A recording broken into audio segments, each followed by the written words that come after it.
Cette réunion est enregistrée par l'autre. J'ai compris. Bon, allez, voilà, j'ai compris. Je mets j'ai compris. Aussi, j'ai compris, mais ça ne me donne rien. J'entends pas, tu l'entends pas. Ben, ça là. Qu'est-ce qui se passe? Vous entendez quelque chose? Ça doit être la pluie, peut-être, d'après moi. Parce que même la télévision, elle ne marche pas chez moi. Il y a écrit pas de message.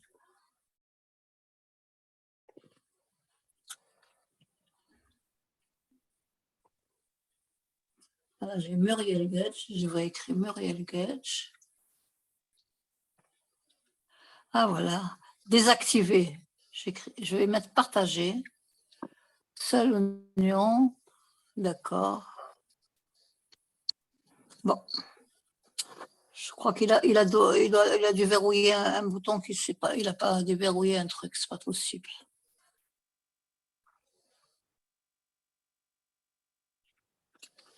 Myriam, tu m'entends, toi?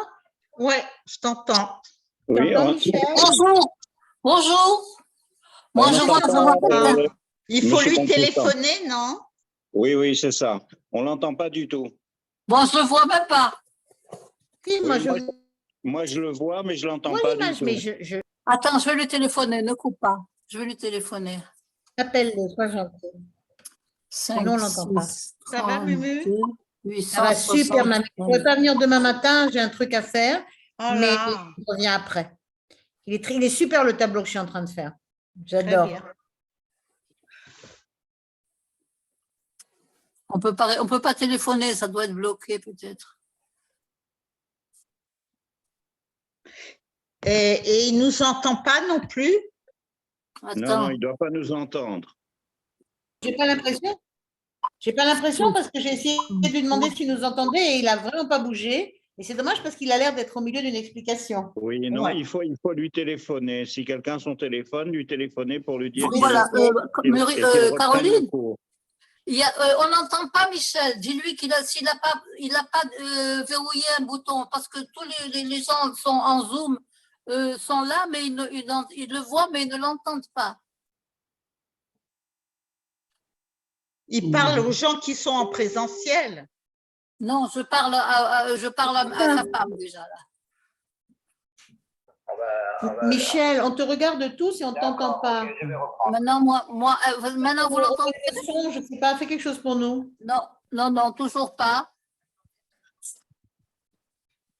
Voilà, parfait. Alors, voilà. Je vois Michel. Super. ah ben oui, mais je vois Nana, elle Michel pas qu'on vous Mallet. entende à vous. Parce que Non. C'est bon, J'entends c'est Michel. bon. Voilà. On l'entend. On entend tout le monde, tout va bien. Et voilà. Je reprends. La paracha de Béchalar, elle est composée de, au début, il y a une rencontre avec Pharaon en Égypte. Ça se passe miraculeusement puisque on ne fait pas la guerre contre l'Égypte, mais au contraire, la mer est ouverte et on traverse la mer. Et on chante parce qu'on est content. À la fin de la paracha, on a la guerre contre Amalek. Donc c'est ce que j'essaie d'expliquer, c'est que c'est une construction assez chiastique, comme on a l'habitude de voir, c'est-à-dire qu'on a d'abord un conflit avec l'Égypte et un conflit avec Amalek. L'Égypte représentant l'exil, Amalek, c'est un peuple qui vient d'Israël.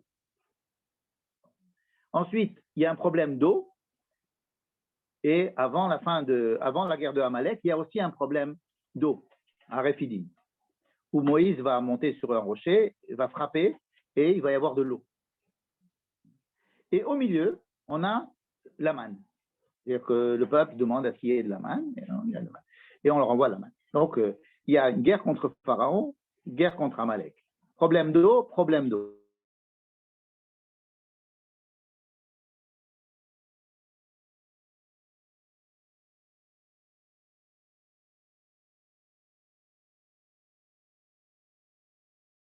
Même verset, les mêmes mots que ce qui s'est passé au mont Sinaï. Une révélation de Dieu. Vous voyez que Dieu apparaît au peuple, comme il s'est rarement montré. Bon. Donc, il est intéressant. Nous, on va pas évidemment étudier tout ça. Je vais étudier surtout le dernier épisode, c'est-à-dire la guerre contre Amalek. Mais on ne peut pas étudier le dernier épisode sans comprendre ce qui est au début, c'est-à-dire la guerre contre Pharaon. En fait,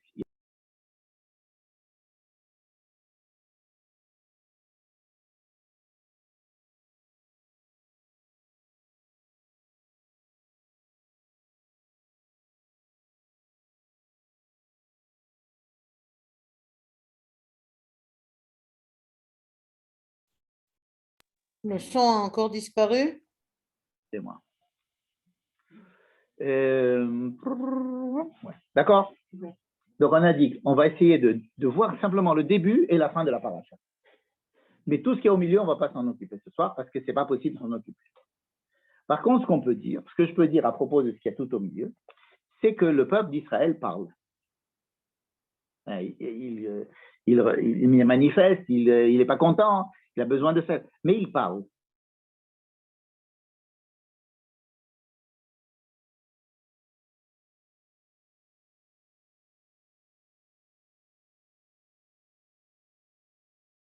Et la mère de l'autre, ils vont être pris entre deux. Ils se retrouvent devant la mer, et derrière, il y a Pharaon avec toute son armée qui arrive. Et alors, ils sont pris entre les deux, et ils crient à Dieu. Ils crient. On peut dire peut-être qu'ils prient, ou ils s'expriment. Ensuite, ils vont faire un grand chant. C'est l'Azashir Moshe, c'est le poème que tous les enfants d'Israël. Donc, ils vont parler. Ensuite, quand il va manquer d'eau, ils vont dire on n'a pas d'eau. Bref, on les entend sans arrêt. Alors nous, on a l'habitude d'entendre les Juifs crier. Mais dans la paracha, dans la Torah, c'est la première fois qu'ils crient, qu'ils s'expriment. En Égypte, la seule chose qu'ils faisaient, qu'on décrit, si vous voulez, dans la Torah, c'est qu'ils souffraient tellement de l'esclavage, ou bien de la situation qu'ils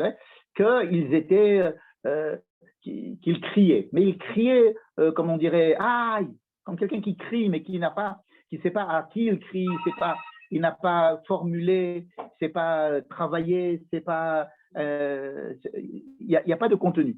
C'est un cri primaire, n'est-ce pas?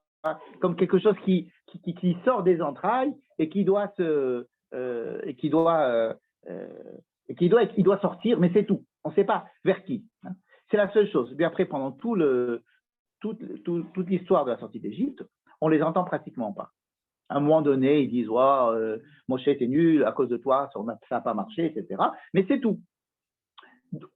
Donc, ce qui est important, à mon avis, une des choses importantes dans tous les sujets dont on ne va pas parler, c'est qu'Israël parle. Il parle de différentes manières. Et cette manière de parler va, si vous voulez, expliquer le fait que l'on soit dans le Midbar. Le désert, en hébreu, c'est Midbar. Midbar, c'est celui qui parle. C'est là où on parle. Donc, amener les Béné Israël d'Égypte et les amener dans le Midbar, c'est en fait d'abord pour... Alors, qu'est-ce que ça veut dire leur permettre de parler? Leur permettre d'exprimer... Ouais, bien sûr, tu peux passer. C'est leur permettre d'exprimer... C'est ta place toujours, à droite? Oui, je sais, c'est très bien de garder sa place, on ne sait jamais. C'est de permettre de s'exprimer, d'exprimer quelque chose d'autre qu'un simple cri, c'est de montrer soit leur reconnaissance, ou bien montrer leur mécontentement. Mais ça les fait parler. Hein. Jusqu'à présent, dans la sortie d'Égypte, ils avaient manifesté leur présence avec des actions, avec du sang. On dit qu'ils ont fait la Brit Mila, ils ont fait le sacrifice pascal, avec du sang, n'est-ce pas? Et là, ils vont commencer à parler. Hein, dans le Sefer Yetzira, qui est un livre de Kabbalah, un des premiers livres de Kabbalah qui a été écrit par les Tanaïm, on dit qu'il est Meyuchas Avraham Avinu, mais en fait, c'est écrit à l'époque des Tanaïm. On dit qu'il y avait le Brit Hamahor et le Brit Hamila. Mila, c'est le Brit Mila, c'est-à-dire le sang c'est-à-dire par le corps, sortir par le corps, par l'action, et le Brit Dibour, Brit de la parole. Hein. Donc il y a deux manières de s'exprimer, soit par le corps, soit par la parole. Mais la parole, pas n'importe quelle parole qui va être élaborée, comme on a dit tout à l'heure, et même si elle est au début, c'est une parole qui n'est pas agréable ni aux yeux, ni aux oreilles de Moïse, ni aux oreilles de Dieu, mais qui est indispensable pour avoir un peuple libre. Alors, ils ne pouvaient pas parler tant qu'ils n'étaient pas libres. Parce que la parole, une vraie parole d'homme, ne peut s'exprimer comme elle doit s'exprimer chez un homme qu'à partir du moment où il est libre. Il est libre, c'est-à-dire il peut rêver, il peut avoir des aspirations, ça peut correspondre à cette aspiration ou pas, mais il a des aspirations, il a des volontés, il exprime sa volonté, il peut exprimer aussi le fait qu'il soit content, etc. Donc, si vous voulez, notre paracha commence cette longue période dans le désert où ils vont parler. Ils vont parler, et ce qui est pas mal vu du tout. Et c'est pas parce qu'ils disent oh, on veut retourner en Égypte, hein, que c'est tout négatif. Pas du tout. D'ailleurs, à chaque fois qu'ils gueulent, si je peux m'expliquer ainsi, on va dire qu'à chaque fois qu'ils réclament, on va effacer, ils réclament, Dieu répond. Alors, il répond. Donc, ce n'est pas entièrement négatif. Et s'il répond à chaque fois, c'est qu'il y a une étape franchie et qu'on va continuer. C'est comme si un élève progresse et on lui dit bon, ok, t'en es là, mais on va continuer. Donc, il y a un progrès. Et tout ce qui va être décrit dans la Torah à partir de ce moment-là, même s'il est très négatif, par exemple, dans le livre de Bamidbar, on va voir que des problèmes politiques, des problèmes où ils vont refuser l'autorité de Moïse, ils vont refuser la partition du peuple en tribus avec les Lévis, les Cohen. Bref, ils vont sans arrêt réagir. Et bien, toutes ces réactions, c'est pas du tout négatif. Bien qu'on pourrait penser que si tout se passe pas bien, c'est que si les gens sont pas contents, c'est que ça va pas. Non, on nous raconte ce qui va pas, parce que on veut pas masquer les choses, au contraire, montrer ce qui va pas, c'est très important. Mais derrière ce qui va pas, c'est qu'on s'exprime et l'expression est indispensable. Et en tous les cas, elle arrive juste après la libération d'Égypte. Comme si c'était une conséquence, une heureuse conséquence, première conséquence de la sortie d'Égypte, c'est le fait qu'ils puissent parler. D'ailleurs, Pharaon va dire à la base, quand il va dire ils sont sortis, ils sont coincés, il va dire Sagar Aleem Amidbar. On va le voir tout de suite. Sagar Aleem Amidbar, l'air leur a été fermé. Quand on va lui dire, tu sais, le peuple, ils sont sortis, ils sont allés, ils sont arrivés devant la mer, ils ne peuvent pas traverser la mer. Sagar Aleem Amidbar. Parce que pour lui, ils sont encore esclaves.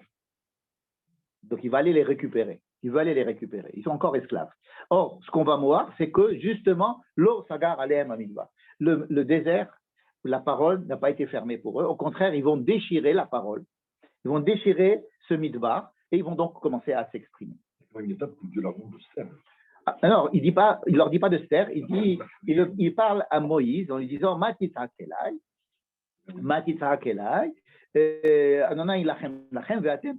ça veut dire que vous allez, où Dieu va, c'est exactement ce qu'on va étudier ce soir.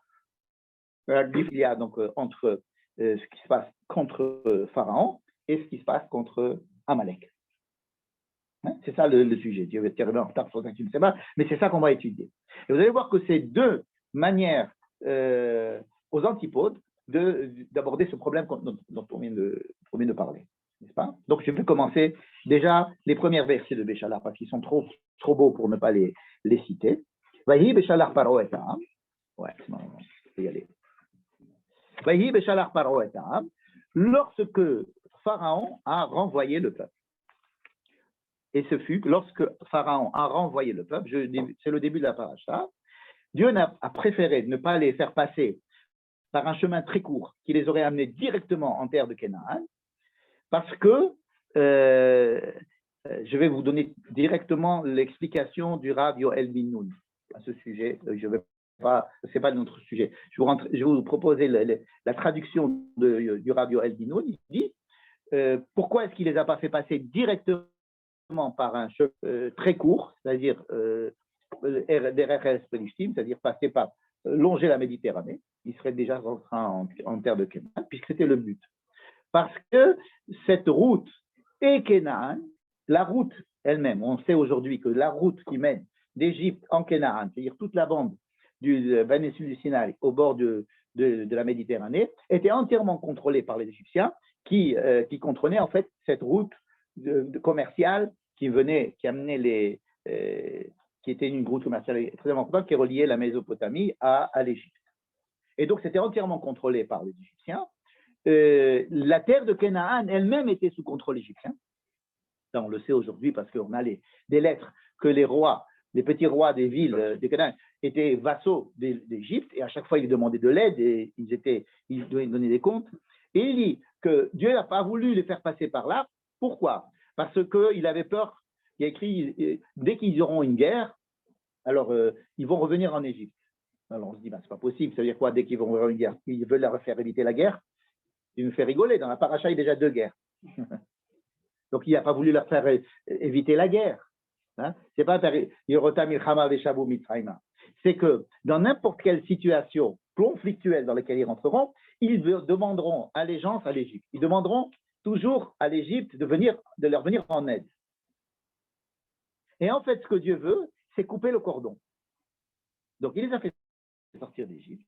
Donc, ils sont sortis du ventre, mais il y a le cordon ombilical. Et ce qu'il veut, c'est pouvoir couper ce cordon.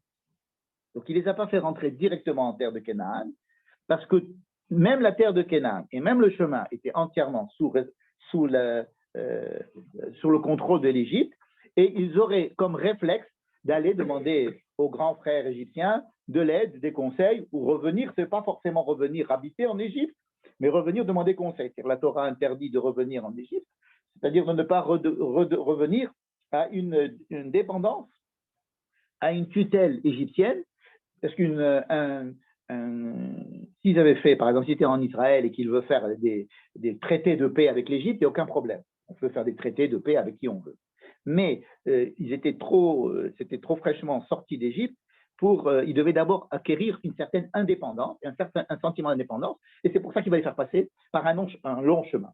Le long chemin, c'est quoi? C'est de les faire passer dans le désert.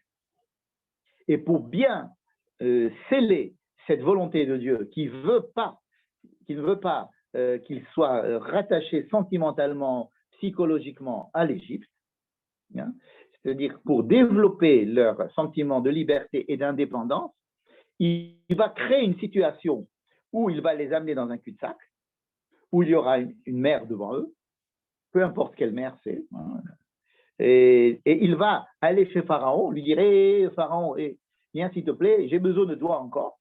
Il va ramener Pharaon avec tous ses blindés et il va les amener juste dans ce cul-de-sac pour qu'Israël se sente coincé. D'accord? Et alors, à ce moment-là, cet état de crise terrible dans lequel il se trouve, il va être dénoué par le fait que Dieu va leur dire « Maintenant, vous ne faites rien. C'est moi qui m'occupe de tout. » Et effectivement, alors, Batem Tacharim, c'est-à-dire, vous, mettez-vous de côté, vous n'allez pas combattre. Vous allez vous mettre, vous allez marcher et vous allez voir la mer s'ouvre. C'est-à-dire, non seulement Dieu leur fait un miracle par rapport aux Égyptiens, les Égyptiens sont entièrement immobilisés par un nuage qui les immobilise, mais en plus, il fait le plus grand miracle raconté dans la Torah, qui est d'ouvrir la mer en deux. Et à ce moment-là, on peut dire qu'ils ont coupé le cordon. C'est-à-dire qu'une fois qu'ils sont passés ils ont passé la mer, le verset dit, ils vont voir l'Égypte morte, hein, Met al-Sefatayam, ils ont vu l'Égypte morte. Ça veut dire que pour eux, c'était l'Égypte et c'était mort. Vous allez me dire, est-ce que vraiment, pour eux, c'était coupé le cordon et que vraiment, c'est tout fini et que ça y est, et l'Égypte est morte pour eux? On sait que non, que pendant toute la période du désert, ils vont vouloir encore des fois retourner en Égypte, et même lorsqu'ils seront en Israël et qu'il y auront des royaumes en Israël, etc., la tentation de faire des alliances, des alliances, mais pas des alliances d'indépendance, être vassal de l'Égypte, ça va se réaliser. Jérémie, hein, la plus grande partie de ses doléances politiques, Jérémie, c'était d'interdire de ces accords de vassalité qu'il y avait entre le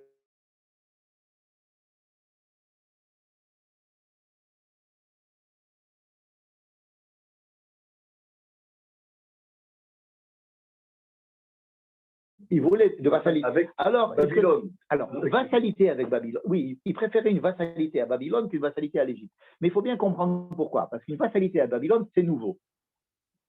C'est pas du même genre que la vassalité avec l'Égypte. Parce que la vassalité avec l'Égypte, c'était trop, il y avait trop de sous-entendus. Il y avait trop de, avec Babylone, c'est on va se marier avec eux. Avec l'Égypte, c'est un inceste. C'est revenir chez la mère. Dans les deux cas, c'est négatif. Mais, non, je ne dis pas que le mariage, c'est négatif. Non. Mais ce qu'il demandait d'accepter le joug de Nabucodonosor et de ne pas énerver les Babyloniens, plutôt que d'essayer de revenir en Égypte, c'était surtout parce qu'il avait un problème avec l'Égypte. Et la Torah a toujours eu un problème avec l'Égypte. Il y a eu des lois qui interdisent de retourner en Égypte à cause de ça. C'est un archétype des galouillottes, c'est vrai, mais c'est surtout l'Égypte dans laquelle nous avons vécu pendant des centaines d'années, n'est-ce pas? Et qu'il faut apprendre à sortir de là, n'est-ce pas? Alors c'est vrai qu'à chaque fois qu'on va retourner en Égypte, en exil, on va se rappeler un petit peu l'Égypte. Mais ce n'est pas quand même l'Égypte. L'Égypte, c'est la matrice. C'est la matrice de beaucoup de choses, absolument. Et c'est pas pour rien qu'on est allé en Égypte. On a expliqué la dernière fois qu'on a créé le peuple juif en Égypte parce que c'était la puissance la plus importante à l'époque, ça représentait l'universel de l'époque, mais surtout, c'est que le peuple d'Israël va être fabriqué et la religion qui va être fabriquée sur une antithèse de ce que représente Pharaon et l'Égypte. Et ça va être dit sans arrêt. La terre d'Israël, ça va être l'antithèse de la terre d'Égypte. En Égypte, tout fonctionne très bien. Les trains arrivent à l'heure. L'eau, il n'y a plus qu'à faire appuyer, l'eau rentre. Il y a toujours un chef au-dessus et un vassal en dessous. Et tout est bien organisé. C'est un ordre parfait, n'est-ce pas? C'est très efficace et ça marche comme sur des roulettes. Tandis qu'en terre Canaan, en terre d'Israël, c'est le contraire. C'est pas la peine de dire du mal de terre d'Israël, on va dire simplement c'est le contraire. Alors c'est le contraire, ça implique que sans arrêt, j'ai peur de ce qui va se passer. Et je dois prier pour que ça se passe bien. Hein? Pourvu que ce ne soit pas une dictature, pourvu qu'on ne va pas exploser si on monte dans le bus, pourvu qu'on va aller à la synagogue et on va revenir à la maison, pourvu qu'il pleuve, pourvu que, etc. Et donc, on va être en situation d'expectative et surtout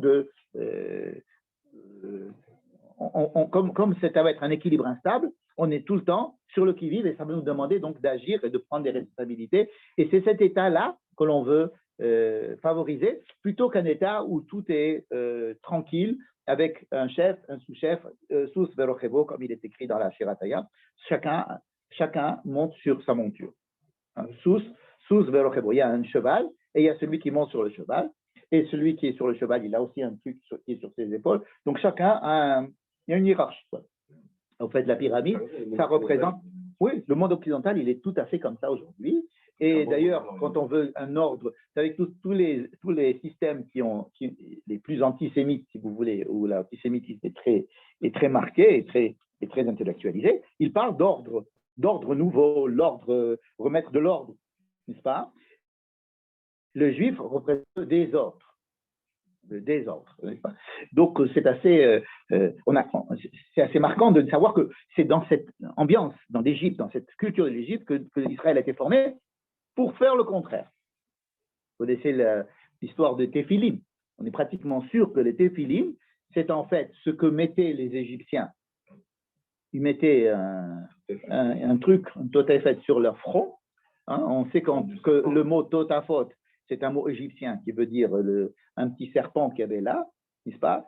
Et on sait qu'ils avaient des lanières et qu'ils pendaient derrière. Et que nous reprenons ce symbole égyptien et on le transforme en mettant ici des textes qui montrent la sortie d'Égypte et notre attachement à Dieu. Et ce sont des textes, et c'est pas une image, c'est pas un symbole. Ce sont des textes. Et c'est carré, et c'est pas rond. C'est cubique, c'est pas rond. Les lanières, on les met devant, on les met pas derrière, etc. Donc on reprend. Il y a beaucoup disons 80% de ce qui est du judaïsme, il est calqué sur l'anti-Égypte. Parce qu'on doit être conscient pour être conscient de quelque chose, il faut bien être conscient de l'opposé. C'est la meilleure manière de s'en rendre compte, de l'apprendre, n'est-ce pas? Parce que si on nous apprend, ne soyez pas idolâtres, pourquoi j'ai jamais eu l'idée, ça va, oui, d'accord, ça me dérange pas, moi j'ai jamais eu d'idole chez moi, donc non, mais idolâtre, il faut que tu saches ce que ça veut dire. Non, mais moi je suis pas idolâtre. Si, qu'est-ce que tu es idolâtre toi-même? Ah, comment? Alors, je vais te faire vivre une situation d'idolâtrie et tu vas te rendre compte combien c'est difficile d'en sortir et qu'est-ce que ça veut dire vraiment l'idolâtrie. Il faut bien comprendre ce que c'est que l'idolâtrie. Je pense qu'aujourd'hui, on n'a pas encore compris ce que c'est l'idolâtrie et qu'il est pertinent de la Torah de nous le rappeler sans arrêt, ne faites pas d'idolâtrie, parce que l'idolâtrie, c'est quelque chose qui est assez propre à l'homme. Idolâtrie, ça ne veut pas dire prendre une petite idole et de l'embrasser tous les jours. Même si elle est sur la porte. Mais l'idolâtrie, ça peut être plein de choses dans des relations qui nous semblent tout à fait correctes, et on peut fabriquer de l'idolâtrie. Donc, nous faire rentrer dans une situation que l'on va vivre douloureusement, et on va en sortir, il va falloir qu'on sorte d'Égypte, mais surtout qu'on fasse sortir l'Égypte de nous. Ce qui vient à expliquer ce que ça veut dire. Vaïhi, Béchalach, Paro et Tam, lorsque Pharaon a fait sortir le peuple d'Égypte. Pourquoi on ne dit pas parce que lorsque Dieu a sorti le peuple d'Égypte? Parce que que Dieu fasse sortir le peuple d'Israël d'Égypte, c'est pas aussi efficace que si Pharaon lui-même, il fait sortir le peuple d'Égypte. J'ai donné un exemple dernièrement, c'était de se dire, par exemple, si vous êtes à Paris et que vous avez un envoyé de l'agence juive qui vient vous dire il faut aller en Israël. Ok, merci. Tu as passé Shabbat, viens chez nous. Ouais, tu veux de l'argent pour tes œuvres. Okay, bye bye. Si Macron ou Le Pen nous dit vous devez quitter la France demain matin et retourner en Israël, là, c'est beaucoup plus parlant. Là, je vais prendre effectivement mes valises. Peut-être. Mais en tous les cas, si la France, oui, mais disons que quand je vais le sortir, imaginez, alors, avec le choix ou pas le choix, imaginez par exemple qu'on fasse sortir des Russes de Russie. Et alors, on va leur dire, venez, il y a possibilité de quitter la Russie. On quitte la Russie, on ne veut pas aller en Israël, mais on veut quitter la Russie. Bon, on va en Israël parce que c'est plus pratique des fois que d'aller en Israël. Il y a toujours de combien je vais parce que je vais sortir de mon état, de combien j'ai envie de faire et de combien c'est un désir qui vient du fond de moi et pas c'est pas une recommandation extérieure. Sortez d'Égypte. Dieu vient dire aux Juifs sortez d'Égypte, ils vont dire pourquoi? Alors, s'ils voient qu'en Égypte c'est insupportable, alors là peut-être. Donc il est très important que ce soit Pharaon, et c'est ce qu'on demande depuis le début. On demande à Pharaon Shalach et Ami. Ce n'est pas permets-leur de partir, c'est renvoie-les. C'est renvoie-les. Je veux que le Juif il sente que l'Égyptien qui est en lui, parce qu'ils sont tous Égyptiens, ces Juifs-là, que l'Égyptien est en lui, il dit Dai, ça suffit. Je ne veux plus que tu sois là. Alors, pour enlever ça, c'est très difficile. Pendant 40 ans, ils vont continuer à rêver de leur Égypte, et même après, comme on a dit. Mais il fallait quand même que le départ soit fait par Pharaon. Et il fallait que ça se fasse lentement, durement, difficilement. On revient sur la chose. C'est pour ça que Dieu endurcit le cœur de Pharaon. Il ne veut pas qu'il le renvoie tout de suite. Renvoie-les, non, les renvoie pas. On renvoie, non, on ne renvoie pas. Tout ça, c'est des questionnements qui doivent se passer à l'intérieur des enfants d'Israël pour que, à la fin, ils disent c'est Pharaon qui m'a dit de partir. Si vous voyez dans le texte, c'est vraiment Pharaon qui leur a dit de partir. On l'a dit la semaine dernière. Hein? Il est clair dans la paracha de Bo qu'il n'est pas du tout prévu que les Juifs devaient sortir d'Égypte. Il leur a dit vous devez faire le sacrifice pascal. Mais il leur a pas dit vous devez sortir après. Il n'y a pas une seule phrase qui est écrite dans la Torah crois que tu m'avais posé la question. Est-ce qu'ils savaient? Il n'y a pas une phrase qui leur dit, vous allez sortir ce soir-là. Au contraire, on leur a dit, ne sortez pas. Ne sortez pas de chez vous parce qu'attention, c'est très dangereux de sortir. Donc, qui c'est qui les fait sortir? C'est Pharaon lui-même. Et alors, ils sont sortis. Et là, on dit, Béchalach Paro etam. Ça pose un problème. Alors, c'est ce qu'on voulait, c'est ce que Dieu voulait, c'est que Pharaon expulse le peuple. Hein, comme une mère doit expulser l'enfant. Hein. Allez, c'est fait. Maintenant, on a le problème inverse. Le problème inverse, c'est quoi? C'est que si c'est Pharaon qui m'a renvoyé, je suis encore en train de faire quelque chose qui est en relation avec lui. Je lui dois. Alors, c'est-à-dire que c'est un mouvement et son contraire qui est son demandé là. On voudrait que ce soit Pharaon qui me jette, et c'est ce qui s'est passé, mais on voudrait aussi que je ne sois pas redevable envers ce Pharaon, que je ne sois pas rattaché à lui. Si je suis rattaché à lui, il faut couper cette attache. Et c'est justement ce qui va se passer. Dieu, il veut qu'on coupe cette attache, mais pas pour Pharaon, pour nous, pour qu'on en ait un peu plus le cœur un peu plus net, j'allais dire. Et donc, il va nous ramener dans cette situation conflictuelle où on va démontrer que, voilà, on peut quitter Pharaon et on peut voir Pharaon mort. D'accord? Cette guerre-là, ce conflit avec Pharaon, il va être donc résolu avec un énorme miracle, quelque chose de formidable, où, comme tu l'as dit, on demande aux Juifs de ne pas se battre. Vous devez rien faire.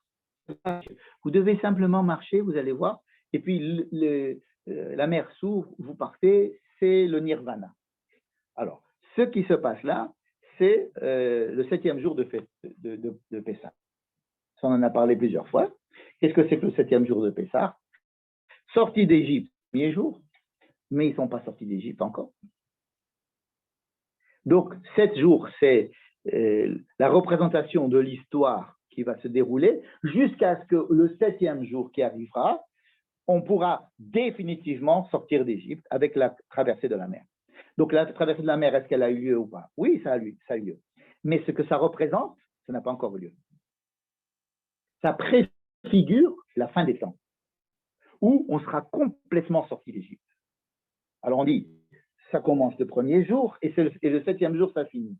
Donc, on fête Pessah pendant 7 jours. Premier jour, vous sortez. Le 7e jour, vous sortez définitivement. Mais en sachant que 7 jours, c'est l'histoire ça représente toute l'histoire et qu'à la fin de l'histoire, on doit vraiment sentir qu'on est sorti complètement. Pour laquelle, à la fin des temps, on ne rappellera pas. À la fin des temps, on ne rappellera plus. Toi, tu nous as fait sortir d'Égypte, mais on doit divertir Dieu qui nous a fait ramener en Israël après 2000 ans d'exil. Ça deviendra anecdotique, cette histoire. Parce qu'on sera sorti d'Égypte vraiment. Donc, qu'est-ce qui s'est passé à la traversée de la mer? Une préfiguration de ce qui devrait se passer à la fin des temps. Pour dire, voilà, ça s'est passé. Maintenant, à vous de jouer. À vous de faire comme si ça s'était passé. Déjà, c'est Israël et son... Alors, quand ils vont rentrer en... Oui, alors pourquoi est-ce qu'on fait à chaque fois Pessah? On refait Pessah parce qu'on n'est pas encore sorti d'Égypte. Ils avancent sans arrêt. Mais comme on va voir, puisqu'ils vont rester, toute la Torah va parler maintenant de cet avancement. Ils ne vont pas rentrer à la fin de la Torah, ils vont à peine être à la limite de rentrer en Israël. Donc, c'est cette évolution qu'on étudie. C'est comment évoluer du premier jour au 7e jour. Ça va être repensé, rejoué, bien et remis dans tous les domaines de la vie. Dans le politique, dans le social, comment construire un peuple, comment construire une religion, comment construire des lois, tout ça, ça va être fabriqué et après, dans cette perspective de bien construire quelque chose qui serait anti-Égypte et de sortir de l'Égypte. Première étape, il faut être libre pour pouvoir réfléchir. Alors on ressort. Premier jour, on sort. Après, on va discuter. Après, on discute. Et donc, c'est pour ça que toute la paracha, ça va être de la parole. La parole des enfants d'Israël qui vont chanter, la parole de toute leur de leur réprimande. Tu dis que tout le système qui vraiment est un système anti-Égypte. Ouais, Ce qui est étonnant, c'est que dans la Torah, il n'y a pas d'écrit qu'est-ce que c'est cette Égypte. c'est vrai, tu as raison. On nous explique pas comme on aurait aimé. Mais souvent, comme ça, la Torah, elle ne nous explique pas des choses. Par exemple, quelles sont les lois du Shabbat? Ça aurait été très simple qu'elle nous dise là. Elle nous dit pas, elle nous dit fais Shabbat. C'est vrai, ça aurait été plus simple, non? Puisque ça va être, une grande partie de notre judaïsme, ça va être de faire Shabbat. La Torah va nous dire que tu dois respecter le Shabbat. Tu dois suivre mes lois. Il va dire Dieu dans l'histoire de l'Aman. Tu dois suivre mes lois. Mais quelles lois? Hein? Tu dois aller dans mon chemin. Abraham est allé dans mon chemin. Il y a ici quelque chose qui est très, qui n'est pas défini, mais la seule chose qu'on a, c'est de savoir ce qui est écrit dans notre paracha à propos de l'Égypte, ce qu'on sait de l'Égypte, ce qu'on a dit à propos de l'Égypte, les difficultés qu'on a eues à sortir d'Égypte, les démonstrations qu'on doit. Alors tout ça, ça nous aide à comprendre un petit peu de quoi il s'agit dans l'Égypte. Mais tu as tout à fait raison. Nous, aujourd'hui, avec notre manière de réfléchir, on aurait aimé qu'on nous dise bon, écoutez, si c'est ça que je vais vous dire, alors dites-moi exactement. Alors, l'Égypte, c'est numéro 1, 2, 3, 4, 5. On doit faire. Ça ne marche pas comme ça. Comme nous, on aurait aimé que ça marche, comme ça fonctionne. Chaque génération, elle a sa manière de réfléchir et de vouloir que les choses soient. Et pour chaque personne aussi, l'Égypte est différente. Il y a ici une ouverture, peut-être une liberté pour qu'on lui donne du sens. Le sujet de ce soir, c'était la guerre avec Amalek. Mais déjà, on a mis pas mal de choses. Je vais vous amener à la lecture de ces quelques phrases qui parlent de la venue d'Amalek. Je suis au chapitre 17, au verset 8. Va y avoir Amalek. D'accord? Va y avoir Amalek. Amalek arrive. D'où, pourquoi, comment? On ne sait pas. Et ce n'est pas le problème. C'est la première fois On sait qui c'est Amalek. Monsieur Amalek, c'est un descendant de Esav. On sait qui c'est Monsieur Amalek. Mais là, c'est un peuple. Et c'est la première fois qu'on parle de ce peuple-là en tant que peuple amalekite. Donc, Amalek arrive. Et le fait qu'on ne nous explique pas les tenants et les aboutissants de cette guerre qu'il va y avoir avec Amalek, ça veut dire ce n'est pas le sujet. Le sujet, ça va être comment est-ce qu'on doit réagir vis-à-vis de ça. Il va y avoir Amalek. Voyez, la reine Israël fait la guerre contre Israël, justement à l'endroit où ils n'avaient pas d'eau, et Moïse est allé leur amener de l'eau. Vayomer Moshe el Yehoshua, donc Moïse, première réaction qu'il a, c'est de dire à Yehoshua, alors où est-ce qu'il est Moïse? Où est-ce qu'il est Moïse à ce moment-là? Oui, ils sont tous dans le désert, tu as raison. Ils sont à Rephidim, le peuple est à Rephidim. C'est un endroit qu'on a lu plus haut, que le peuple est arrivé à un endroit qui s'appelle Rephidim, et qu'il n'y avait pas d'eau. Et Dieu a dit à Moïse, qu'est-ce qu'il a dit? Prends ton bâton, prends quelques-uns de tes acolytes, d'accord, Mizikné Israël, et tu vas venir où? Tu vas venir au mont Sinaï. Donc Moïse monte au mont Sinaï. Il laisse le peuple à Rephidim. Lui, il va au mont Sinaï avec des gens à côté avec lui, n'est-ce pas? Et son bâton. Il va lui dire, tu vas frapper le rocher. Non, c'est ça à peu près. À la source, tu vas frapper le rocher, et il y aura de l'eau qui va sortir. Et il y a eu beaucoup d'eau qui est sortie, et du mont Sinaï, il y a eu un fleuve qui est sorti du mont Sinaï. Ce fleuve va rester comme ça. Quand ils vont, après avoir la Torah, on va parler de ce fleuve, n'est-ce pas, qui va sortir du mont Sinaï et qui va s'écouler jusqu'à Rephidim. Et à Rephidim, le peuple boit, n'est-ce pas? Donc, où est-ce qu'il est Moïse? Il est sur le mont Sinaï. Et le peuple, il est à Rephidim. Mais on voit Amalek arriver. Peut-être que Moïse le voit déjà d'en haut. Et il voit le peuple d'Amalek venir et aller attaquer Israël. Donc, Vayomer Moshe Yehoshua. Yehoshua donc était avec Moïse, entre autres. Il lui dit, Bechar lanu anashim, tu vas aller choisir quelques des meilleurs soldats et tu vas aller faire la guerre contre Amalek. D'accord? Machar, demain, je vais me mettre debout au-dessus de la montagne, de la colline, avec mon bâton, puisqu'il avait le bâton. Pourquoi il a le bâton? Parce qu'il avait le bâton pour frapper le rocher et qu'il a fait sortir de l'eau de l'équipe. Voilà. On va arrêter ici avec déjà ce verset-là. le verset 9. On est très impressionné par quelque chose. Qu'est-ce qui vous... Quels sont les... Froid quand même, de Moïse. Hein? Le sang-froid, d'accord. Deuxièmement, La vision, on l'a dit. il voit l'avenir, très bien, c'est gentil. Tu as une jolie vision de Moïse. Rachid va être mais moins gentil que toi, il va dire pourquoi est-ce que Moïse n'est pas allé lui-même? Il descend, écoute, tu as le chef du peuple, il est là, le peuple est là, il voit qu'il y a une guerre, qu'est-ce qu'il fait? Il y va. Oh non, il est vieux, il a 80 ans, il a encore 40 ans devant lui, il va en faire des guerres même à 120 ans, il va faire plein de guerres après. Non, ce n'est pas une question de faiblesse. Napoléon était derrière. Derrière ses troupes. Mais il faut qu'il soit avec ses troupes. Pas, il est Nahon, tu es en Hollande pendant qu'il y a des manifestations à Paris. Non, tu vas avec tes troupes. N'est-ce pas? Non, il revient. Tu vas avec tes troupes. Or, il envoie Josué. Quelque chose encore d'étonnant. Il n'y a pas Dieu. Où est Dieu dans cette histoire? Il n'y a pas écrit que Dieu a dit à Moïse, dit à un... D'habitude, il y a toujours Dieu derrière. Là, il n'y a pas Dieu du tout. C'est une histoire qui se passe sans qu'on parle de Dieu. Même dans la suite, on va le lire tout de suite. Yoshua, il a fait exactement ce qu'a dit Moïse, il est parti, il a fait la guerre. Attendez, mais on est habitué au début de la paracha que Dieu il prenait tout en main. Vous inquiétez pas, moi je vais m'occuper de tout. Tout est prévu par moi, et la mer s'ouvre et machin. Et là, quelques jours après, hein, pas longtemps, hein, vraiment quelques jours, il y a une guerre, et alors Dieu ne parle plus. C'est Moïse qui envoie Josué, hein, et pas lui, faire la guerre. Et Moïse reste. Alors il dit, voilà, moi je vais monter avec Aaron et Hour, son neveu, je vais monter encore plus haut, al Rosh Hagiva. Alors là, je suis au verset 11.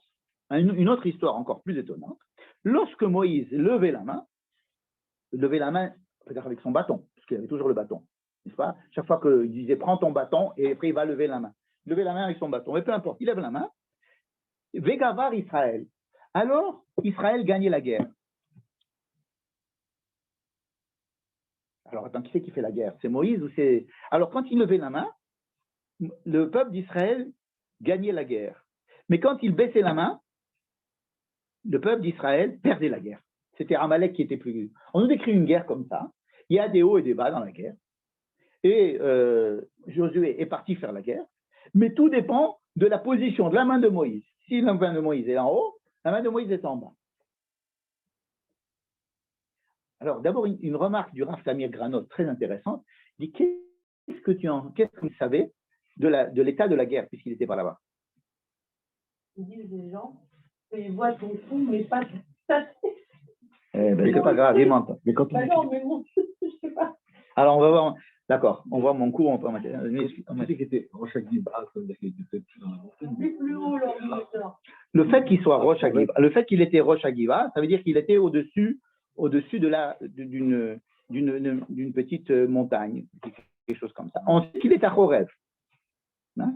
On ne le dit pas comme c'était Chorev, on dit que c'était comme une Giva. Mais c'est vrai que le fait que ce soit Rosh Hagiva, c'est intéressant. J'ai ici ramené la même histoire qui est racontée au milieu de Devarim. Elle est racontée de façon totalement différente. Souviens-toi de ce que tu as fait à Amalek quand vous êtes sorti d'Égypte. Il est venu t'embêter comme ça par derrière, il a pris les plus faibles de chez toi. Et alors, rappelle-toi, parce que quand tu vas rentrer en Israël, il va falloir, après que tu aies exterminé tous les peuples, tous tes ennemis, il va falloir que tu t'occupes d'Amalek. Donc Amalek, c'est le peuple avec qui on a la première guerre et la dernière guerre. Bon. Et Amalek, il faudra que tu effaces le souvenir d'Amalek, mitachat hashamayim, sous le ciel. Sous le ciel. C'est quoi sous le ciel? On fait la guerre contre Amalek sous le ciel, mais aussi on fait la guerre avec Amalek au-dessus du ciel. Ça veut dire qu'il y a Amalek, c'est quoi? Amalek, c'est une autre.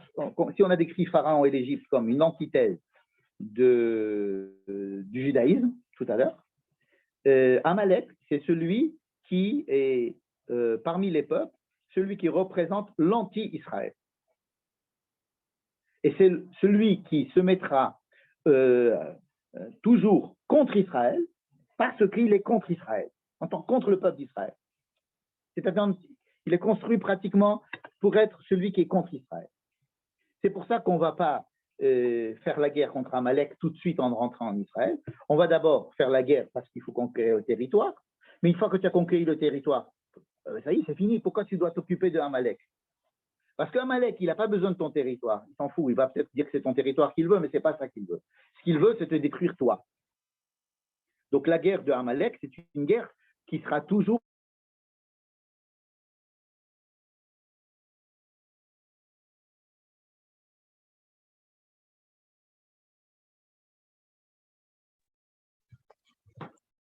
en tous les cas, c'est pas parce qu'il nous aime. Ici, il s'est déplacé tellement loin pour venir. Il sait qu'Israël est là, donc il est attiré par Israël pour le détruire. Et il y a donc une guerre contre Amalek, une guerre, j'allais dire, ontologique, une guerre essentielle. C'est que Dieu doit détruire Amalek dans son projet. C'est que si Dieu veut qu'Israël vive, il doit s'occuper d'Amalek quelque part. Mais il demande au peuple, toi aussi tu dois t'occuper d'Amalek. Donc il y a deux guerres. Une qui se passe, si j'ose dire, au-dessus du ciel, et une guerre qui va se passer en dessous du ciel. Donc ça, c'est très important. C'est-à-dire que quand Dieu il a un projet pour Israël, il fait ce qu'il faut lui, parce qu'il a intérêt à ce que son projet soit aboutisse, mais il a besoin aussi que le peuple d'Israël soit choutaf, soit associé, merci, associé à cette guerre. Rappelez-vous ce qu'on a dit la semaine dernière. Dieu, il a prévu de faire sortir le peuple d'Égypte. Donc, il a dit, il n'y a pas de problème, je vais vous envoyer la 10e plaie, et je sais faire la différence entre les maisons égyptiennes et les maisons israéliennes. Vous vous rappelez? C'est ce qu'il a dit. Il a dit, moi, je sais faire la différence, vous inquiétez pas, moi, je vais envoyer la plaie, la 10e plaie, et ça va s'arranger. Et au milieu, dans le chapitre, on avait commencé un chapitre 11 au milieu, c'est le chapitre 11 au milieu qui s'ouvrait, pas le chapitre 12, c'est le chapitre 11. Hein. Et où il disait, ah non, si vous ne faites pas le sang sur la porte, eh bien, vous allez mourir. Ça veut dire que Dieu a prévu, rappelez-vous ce qu'on avait dit, Dieu a prévu son histoire tranquille. Il sait qu'il a un peuple, il a besoin de l'amener en Israël, il avait promis qu'il le fasse, donc il a un plan. Il sait très bien faire la différence entre Israël et les Égyptiens. D'ailleurs, ça fait 9 plaies où, attendez, je vais faire mieux que les autres là. Ça fait déjà 9 plaies. Voilà. Où Dieu fait tout à fait la différence entre Israël et les Juifs, et qui sait faire la différence. Dans la plaie, la 10e plaie, il sait aussi faire la différence, et il le dit. Et vous allez voir que même pas un chien ne va crier chez les Hébreux, parce qu'il ne se passera rien chez les Hébreux. Et au milieu, on arrête l'histoire, on nous dit, non, attendez, vous, les Juifs, vous devez absolument participer de façon active, sinon vous mourrez. Ce n'est pas, on vous demande une participation. C'est si vous n'avez pas du sang sur vos linteaux et sur vos méthodos, vous mourrez. J'ai envoyé des missiles qui vont tuer tous les premiers-nés. Et les missiles, ils ne comprennent rien, ils tuent les premiers-nés. Sauf si vous mettez un antimissile sur votre porte. Et qu'est-ce qu'il a fait à ce moment-là? Il demande au peuple d'Israël de participer à son plan à lui. Ça veut dire que non, je n'ai pas un plan tout seul, j'ai un plan si vous êtes associé avec ce plan-là. C'est exactement ce qui va se passer avec Amalek. Avec Amalek, Amalek m'empêche, moi, Dieu, de faire aboutir mon plan que j'ai dans l'histoire. Alors, moi, je m'en occupe. Mais je vous demande, vous, de vous en occuper comme si moi, je ne m'en occupe pas. Et il y a le plan Pessah et il y a le plan Pourim. Pessah, c'est Dieu qui s'en occupe. Pourim, c'est nous, Dieu n'est pas, pas dans la Megillah. C'est très joli. Ça veut dire que Pourim, on a tout fait comme si Dieu. Et Pessah, c'est Dieu qui nous a sortis comme si on n'était pas. D'accord. Plutôt, alors, on va déjà commencer à maintenant avoir un peu plus clair. C'est vachement intéressant. Oui. Parce que j'ai pensé à Pourim au début quand tu as parlé. Il y a un Maharal qui dit que la bague que Achashverosh a donnée à Haman, elle était plus efficace que le 48 prophète. C'est-à-dire qu'elle est capable de, voilà, Ah ben oui. d'agir instantanément. Tout le monde est revenu. Il y a eu un retour immédiat, alors que pendant toute l'époque du premier temps, 48 prophètes n'ont rien réussi. Ils n'ont rien réussi à absolument. Des fois, il y a On est vraiment dans le pourim, là, dans ce que tu décris. Tu as tout à fait raison. Alors, il existe ces deux dimensions-là que je viens de décrire. J'ai dit qu'il y avait la guerre contre Amalek au-dessus du ciel et au-dessous du ciel. Donc, c'est deux guerres. La guerre, comment est-ce que ici c'est concrétisé? Avec Moïse qui est au-dessus de la Givra. Et là, pour nous, on s'en fout si c'est à Horeb ou c'est au-dessus de la Givra, c'est-à-dire au-dessus des nuages. Il y a une montagne, il est au-dessus des nuages. Et là-bas, lui, il va faire sa guerre. La guerre de Amalek. Et en dessous, il demande à Josué d'aller faire sa guerre vraiment dans les faits. Pourquoi Josué? Parce que Josué, c'est lui qui va faire la vraie guerre après quand ils vont rentrer en Israël. Donc Josué, il va être responsable des guerres. Donc Moïse est responsable de la guerre au-dessus, dans le ciel, en aidant Dieu, en étant du côté de Dieu. Et Josué, il est en bas, il fait sa guerre. Mais toute cette histoire de Amalek, il faut la voir en opposition avec tout ce qui s'est passé au début de la paracha. Au début de la paracha, le peuple d'Israël est entièrement passif. Il doit se comprendre que c'est Dieu qui fait tout, que Dieu peut tout faire et que lui, il n'a rien à faire. À la fin de la paracha, ça va être exactement le contraire. Dieu, il n'y a pas une seule fois le nom de Dieu dans cette histoire de Amalek. Hein, je parle de notre paracha, n'est-ce pas? Et comme à Pourim, exactement, tu as tout à fait.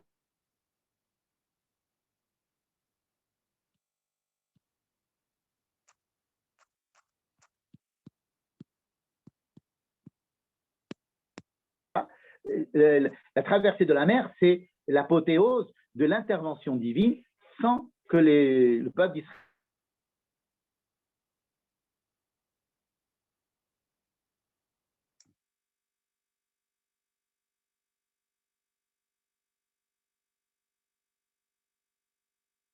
ils n'ont pas levé, et pourtant ils étaient armés. Ils étaient armés. Ce n'est pas une question qu'ils avaient peur de la guerre. Il fallait démontrer ça.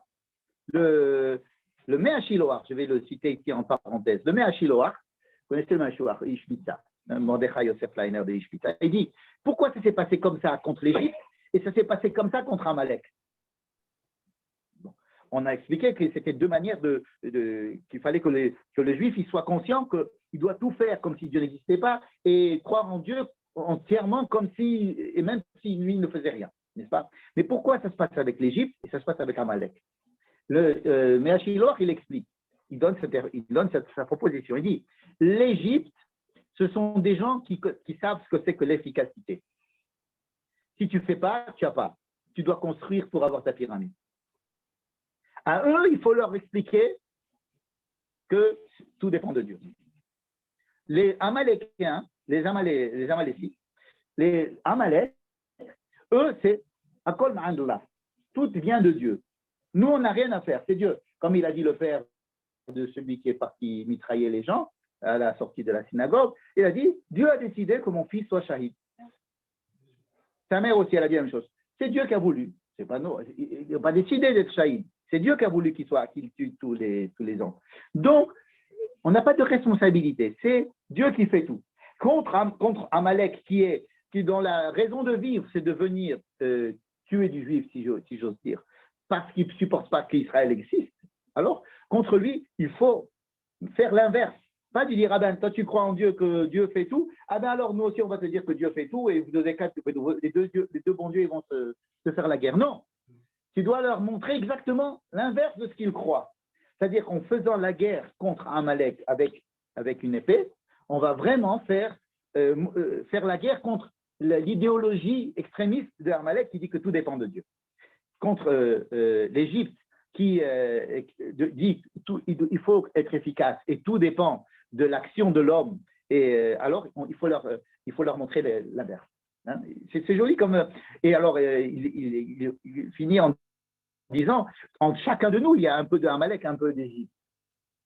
C'est-à-dire il faut tous être conscients qu'il faut travailler sur les deux tableaux. Il faut travailler sur les deux tableaux. À la fois, avoir une grande confiance en Dieu, en sachant et puis donc se rassurant, des fois quand on est trop angoissé, ou en prenant un petit peu de force de cette idée-là que Dieu a un projet.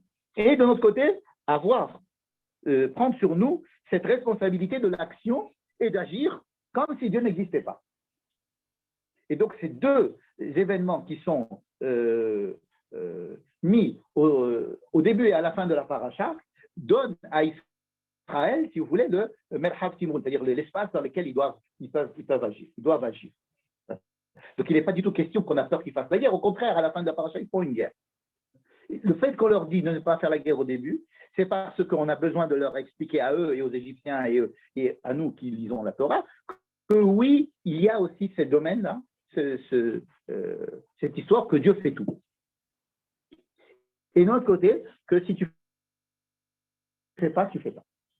L'histoire de Amalek elle-même, il y a aussi ces deux histoires, avec Moïse qui s'occupe d'en haut et Josué qui s'occupe d'en bas.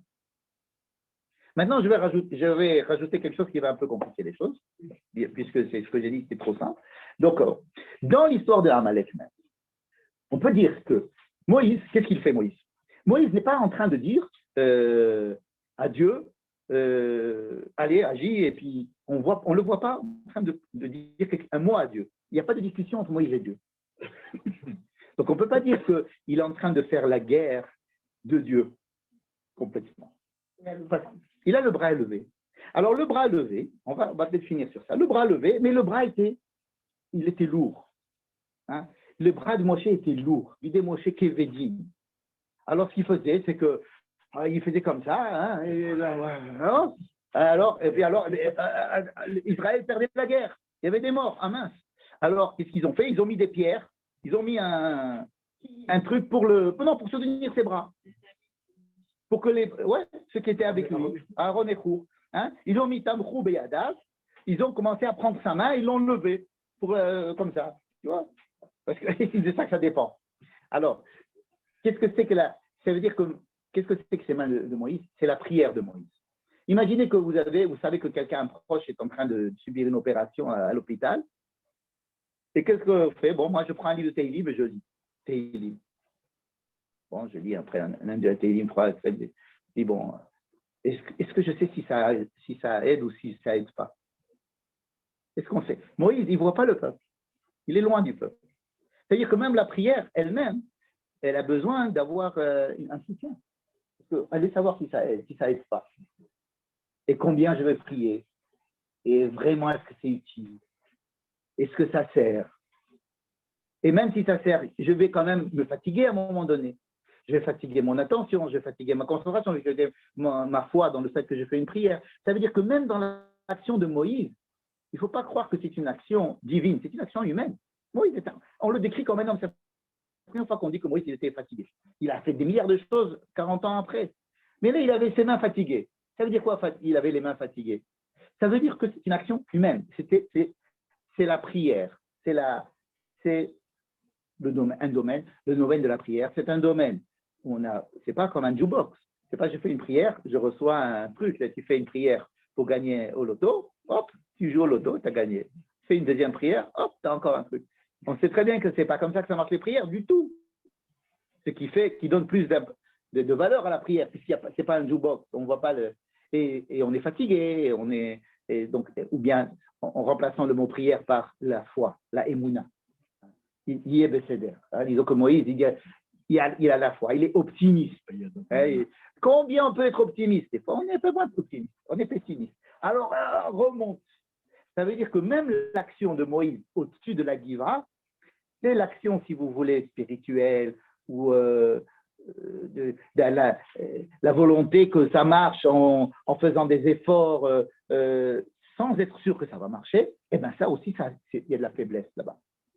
Là aussi, on est humain. C'est que même Moïse, au-dessus de sa Giva, que je traduisais tout à l'heure comme étant la guerre de Dieu au-dessus des nuages, n'est-ce pas? Vous vous rappelez, on a dit que la guerre de Amalek, c'est divisé en deux. Josué, toi tu t'occupes d'en bas, moi je m'occupe d'en haut. Ça paraît très bien. Maintenant, ce que je veux dire, c'est que même je m'occupe d'en haut, c'est pas Dieu qui dit je m'occupe d'en haut. Ça, c'est dans Devarim, il va dire, moi, Milchamala Adonai bar Amalek. Moi, je m'occupe de Amalek. Mais dans notre paracha, Dieu ne dit pas Milchamala Adonai bar Amalek. Dans notre paracha, Moïse est avec Dieu, il s'occupe du côté spirituel du peuple envers Dieu. Prière, émouna, vous pouvez parler de, par exemple, il prend des antidépresseurs, Bon, c'est-à-dire qu'il essaye d'aller bien. Il essaye d'aller bien. Mais des fois, l'antidépresseur, il n'a pas d'effet tout le temps. Donc, il faut en reprendre. Hein. Ou alors, il faut en prendre un deuxième, ou il faut changer de médicament. Donc, il faut le soutenir. Hein. Vider Moshe Kevedim. Vider Moshe Kevedim, ça veut dire que même le fait que Moïse lève les mains au ciel et qu'on dise « Ah, ça y est, alors, on a gagné », eh bien, ça, c'est le beau côté des choses, mais c'est humain. Donc, il se fatigue. Ça veut dire Yadav Emouna? Alors, exactement. Il dit Yadav Emouna. Qu'est-ce que c'est que Emouna? C'est que Yadav, c'est Tefila Emouna. La Emouna, c'est quoi? C'est ça ira bien. Tu vas voir. On va gagner la guerre. Hein, on va gagner la guerre. On joue de la cornemuse. Hein, on gagne la guerre. On joue de la cornemuse. Et on gagne la guerre. Et des fois, il n'y a plus d'air dans la cornemuse. Elle est trouée. Alors, on bouge la cornemuse. Allez, on y va. On va gagner la guerre. Allez, on remonte le monde. Parce que c'est humain aussi. Alors, faire la guerre, c'est faire la guerre. Mais quand on fait la guerre, il y a aussi le moral. Et le moral, il est humain. Donc, il faut travailler aussi dans le moral. C'est une guerre dans le moral. C'est-à-dire, de prendre les mains de Moïse, c'est-à-dire la Emouna, il y a une guerre dans cette Emouna-là, pour que cette Emouna dure, que cette Emouna soit plus forte que la dépression, que de dire que ça ne va pas marcher. C'est-à-dire que sans la guerre, il y aurait moins d'Emouna. Non, ce sont deux domaines. Mais c'est-à-dire que Moshe, il représente la guerre spirituelle de l'homme. L'homme, il fait deux choses. Il fait la guerre, quand il agit dans le monde, il fait des actions. Mais il a besoin aussi d'y croire, il a besoin d'être soutenu, il a besoin d'avoir une vision, n'est-ce pas? Dans toute action, tu as l'action et tu as l'envie de faire, et le pourquoi, n'est-ce pas? Je ne parle même pas de guerre avec Amalek, je parle d'une guerre, l'activité qu'on a tous les jours. On veut faire quelque chose, on le fait. Donc on prend la voiture, on y va. Mais c'est aussi quelque chose qui me force pour faire cette chose-là, n'est-ce pas? Ce qui va me porter, c'est le côté de Moïse ici dans la guerre. Le fait que je vais faire l'action, c'est Josué. Hein, voilà.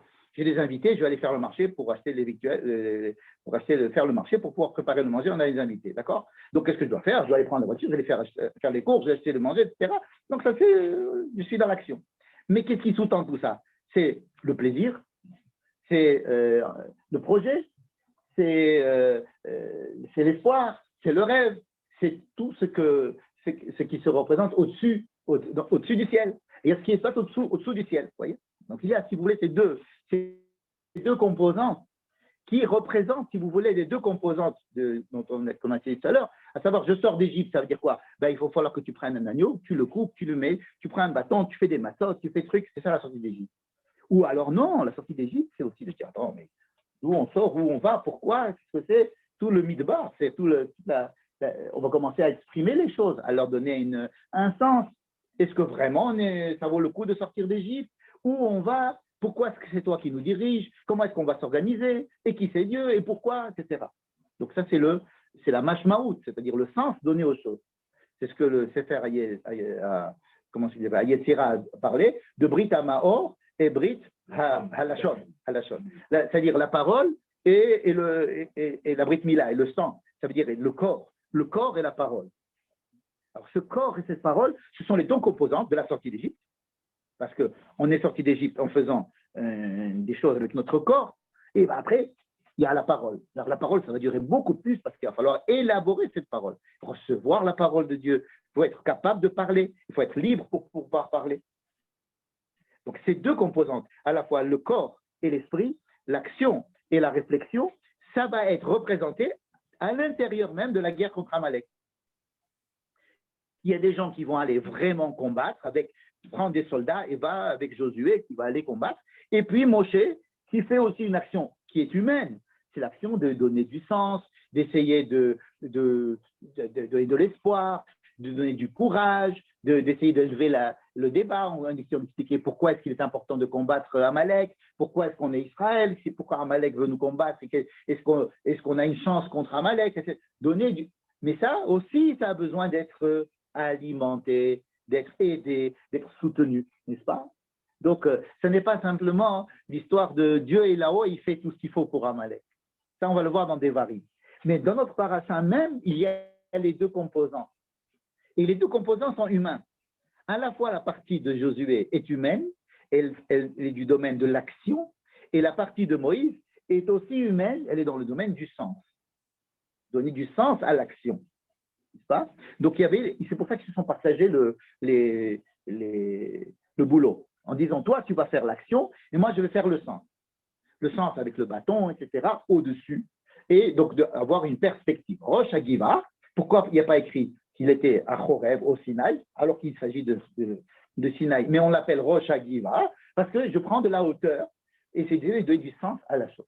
Mais donner du sens, comme j'ai dit, vider Moshe Kevedi. C'est une très très belle formule. Vider Moshe Kevedi. Même les mains de Moïse, ceux qui donnent du sens, ceux qui donnent de l'espoir, ceux qui prient, ceux qui vont aller voir, qui prennent de la hauteur, ça aussi, ça s'essouffle.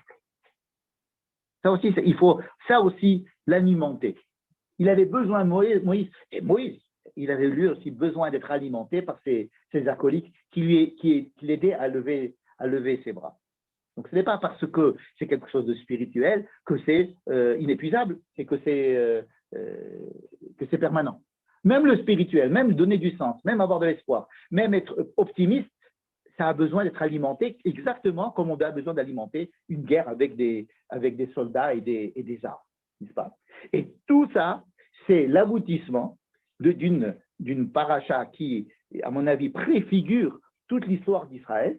Pourquoi je dis qu'elle préfigure toute l'histoire d'Israël? Parce que la guerre contre Amalek, ça va être la dernière guerre qu'on doit faire. On doit faire la dernière guerre qu'on doit faire, c'est avec Amalek. À la fin des temps, c'est contre Amalek. Et elle commence avec l'histoire de la traversée de mer, qui elle aussi préfigure la fin des temps. Toute notre paracha, entièrement, est là pour préfigurer le programme de ce qui va se passer maintenant jusqu'à la fin des temps, jusqu'à la fin de l'histoire. Avec la traversée de la mer et la guerre de Amalek. Avec comme deux pôles de cette histoire-là, Dieu a un projet et il a les moyens d'y arriver, il va y arriver, même si vous n'êtes pas à la hauteur. Et deuxièmement, tout dépend de vous. Si vous ne faites rien, rien ne se passera. Et on doit être conscient des deux, du début de la paracha et de la fin de la paracha. Alors c'est vrai qu'on est plus content du début, en se disant on en fait une chanson et on va chanter Shabbat Shira, évidemment. Mais il ne faut pas oublier que la fin de la paracha, il faut aller se retrousser les manches, prendre l'épée, à la fois faire la guerre et à la fois alimenter le sens et l'espoir et l'optimisme et savoir où on va, donc alimenter le sens des choses et pas simplement le travail. Donc ces deux pôles comme ça, du début et de la fin, représentent comme un système, comme une construction. Hein, on a dit chiastique, vous vous rappelez, on a dit il y avait un début, deuxième, il n'y a pas d'eau, il n'y a plus qu'au milieu, la manne, etc. Tout ça, ça montre, si vous voulez, c'est une construction particulière qui nous montre, qui nous donne, qui nous préfigure, si vous voulez, toute l'histoire. Qui nous préfigure toute l'histoire. À partir du moment où on a cette paracha, on peut recevoir la Torah, on peut commencer à rentrer dans le détail des choses. Mais cette paracha-là, elle préfigure toute l'histoire, en nous donnant les deux grands axes. Un, Dieu fait tout, Dieu fait rien, c'est vous qui faites tout. Et il faut tout faire comme si Dieu ne faisait rien. Et d'un autre côté, quand vous croyez en Dieu et vous avez foi en Dieu, même si vous ne faites pas bien, ça ira comme ça. Voilà. Donc, quand on a mis ça, après on peut commencer à étudier la paracha. Voilà. Mais l'action de Moïse, elle a fait comme une prière à Dieu. Ouais. Et donc, il se laissait Dieu pour intervenir. Oui, mais il n'y a pas écrit. Oui, c'est vrai que c'est du domaine de la prière, mais il n'y a pas de mots. Moïse ne dit pas des mots à Dieu. Il aurait pu. Des fois, Moïse fait des prières. Il fait des prières pour que sa sœur guérisse. Il y a des prières. Là, intentionnellement, le nom de Dieu n'est pas là. Ça représente le domaine de la prière. Ça représente le domaine de, comme je disais tout à l'heure, de lire des Teilim. Ça représente l'optimisme. Ça représente le courage. Ça représente de se remonter le moral. Tout ça, c'est ça que ça représente, Moïse avec sa main, n'est-ce pas? Mais ça besoin, ce qui m'intéresse le plus, c'est que c'était lourd et qu'ils avaient besoin de soutien. C'est pas magique, c'est humain. C'est pas magique, c'est humain, n'est-ce pas? Et le fait que ça vienne de Moïse, C'est ça qui est intéressant. C'est pas quelqu'un d'autre. Regarde, oui, si Moïse il avait fait ça, lui, il aurait gardé la main haute sans un problème. Non, Moïse, avec son bâton et le machin, hein, eh bien, lui, il était évidé, Moshe Kevedi. Hein, et ils sont obligés de la tenir comme ça des fois, parce qu'il n'a pas la force. Mais au sens Chad, on a quand même l'impression, effectivement, c'est parce qu'il est la main que ça marche. C'est écrit. C'est écrit. C'est quand tu as le moral, ben, ça va marcher. Oui, mais alors, mais pour avoir le moral, il faut avoir le moral. C'est pas facile d'avoir le moral tout le temps. D'accord? C'est vrai que si ça marche, j'ai le moral. Mais le moral, il faut l'alimenter. Ce que je veux dire surtout là, c'est que tout d'abord, après, on voit ce que je fais. Tout d'abord, on a l'impression que c'est parce qu'il est la main Oui. que Dieu, quelque chose de magique se passe. Alors, on ne dit pas. Quelle est la chose magique? Quand Moïse, il levait la main, Vegavar Israël. Et quand il était, Vegavar Amalek. Alors si tu veux, maintenant, on va essayer d'analyser ces mots. Ça veut dire quoi? Vegavar Israël, Vegavar Amalek. Il n'y a pas écrit qu'Israël gagne la guerre et Amalek gagne la guerre. Il y a écrit Israël et Amalek, c'est deux entités. Amalek est là pour ne pas qu'Israël existe. Et donc, Israël doit exister et combattre en permanence Amalek. Alors, ça veut dire quoi que Amalek monte? Ça veut dire qu'on est déprimé. Ça veut dire qu'on se dit, ben, Israël, ça ne va pas marcher. Il n'y a aucune chance que ça continue à marcher, Israël. Le peuple d'Israël est foutu. Le pays d'Israël, il va être détruit. Ça, c'est Vegavar Amalek. Dire que tout ira bien, mais non, tu vas voir, Yebeseder, Vegavar Israël. Le nom d'Israël va supplanter.